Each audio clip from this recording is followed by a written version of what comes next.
Aquest dimecres 13 de desembre, a les 5 de la tarda, a la Facultat de Lletres de la Universitat de Girona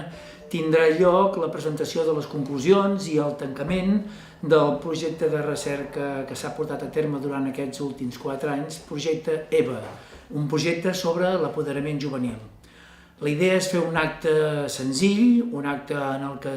donem a conèixer algunes de les idees principals que han estat resultat del treball i el diàleg i la discussió i la reflexió amb molts joves d'arreu de Catalunya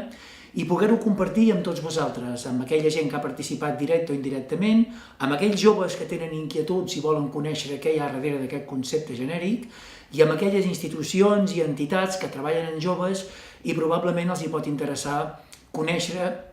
què els pot ajudar, què pot ser útil per afavorir això que coneixem com a apoderament juvenil. Ens agradaria que ens acompanyessis, ens agradaria que vinguessis i que poguessis dialogar, discutir i aportar-nos idees que de ben segur seran útils perquè volem continuar treballant amb aquest tema. Comptem amb tu, amb aquest acte, que volem que sigui un acte no només acadèmic, sinó que també sigui un acte lúdic, festiu i on també alguns dels protagonistes puguin ser directament els joves.